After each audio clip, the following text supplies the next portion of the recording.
Shalom. Aujourd'hui, nous voulons continuer nos études dans l'appel, la vocation de Jérémie. Nous avons vu au verset 5 que le Seigneur avait déjà déclaré à Jérémie qu'il a choisi, qu'il a mis à part, qu'il a établi comme prophète. Et ici, nous allons écouter la première réponse de Jérémie à cet appel. Nous voulons lire le texte en hébreu.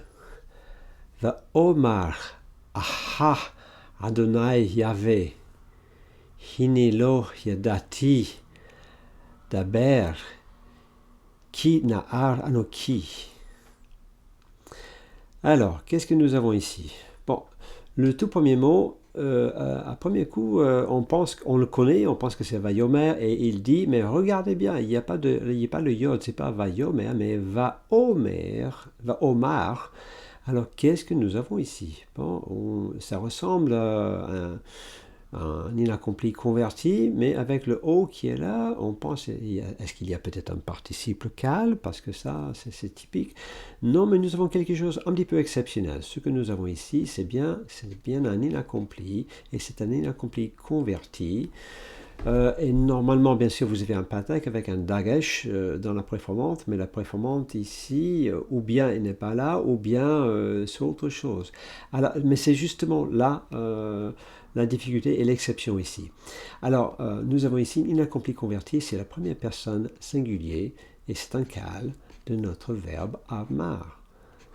Et le problème, c'est que normalement, lorsqu'on veut mettre quelque chose, un verbe à l'inaccompli première personne, on veut mettre un autre aleph au début. Mais on ne peut pas mettre deux aleph de suite parce que c'est une consonne qui est trop faible. Alors, dans les verbes de ce type, on appelle ça les verbes P aleph ou les 1 aleph. Très souvent, les deux aleph se combinent en quelque sorte et laissent cette trace comme une voyelle O qui indique justement que vous avez les deux aleph et c'est la première personne de l'inaccompli. Ce n'est pas un participe.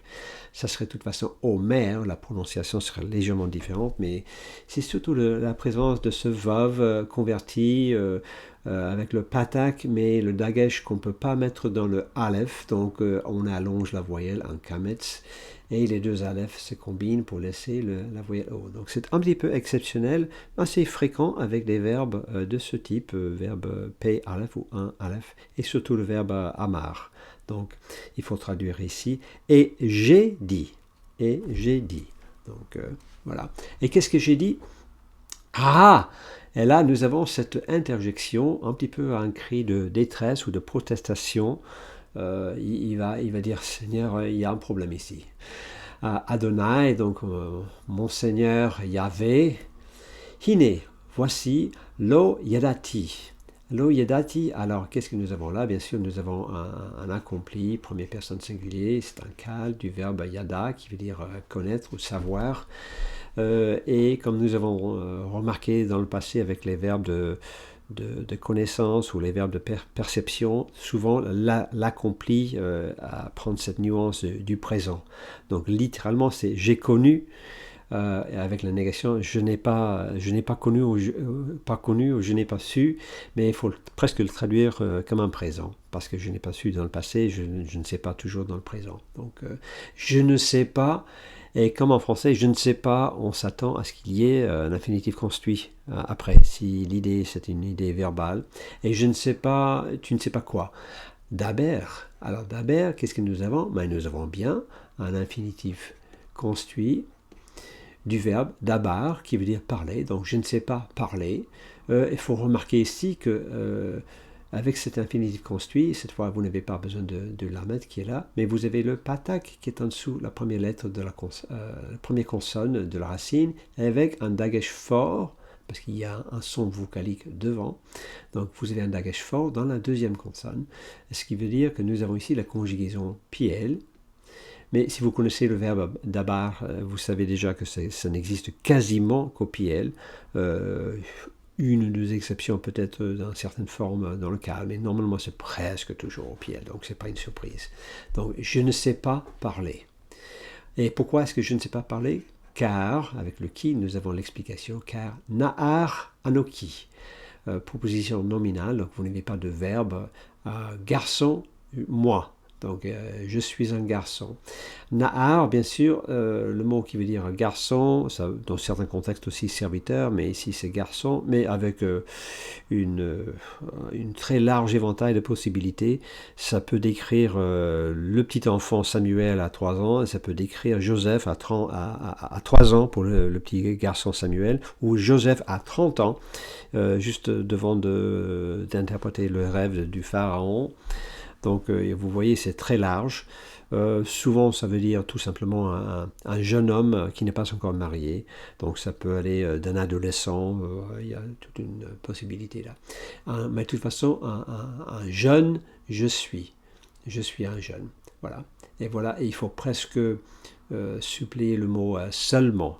Je suis seulement un garçon pour décrire, pour élaborer un petit peu cette excuse. Alors nous allons cacher notre travail et rapidement nous allons voir 3 traductions. D'abord avec la colombe qui est très directe. Je répondis: Ah Seigneur éternel, je ne sais point parler car je suis un jeune garçon. Donc il n'y a pas de surprise. Ensuite avec la Bible du Semeur, je répondis: Hélas Seigneur éternel. Là vous avez vous avez hélas, c'est très bien là. Seigneur éternel, je ne sais pas m'exprimer pour parler, mais parler, oui, mais m'exprimer, oui, c'est tout à fait le sens, parce qu'il parle vis-à-vis de cet appel qu'il a reçu au verset 5, car je suis un adolescent pour un jeune garçon. Vous voyez bien les possibilités. Et une dernière, dans la Bible en français courant, je répondis: Hélas, Seigneur Dieu.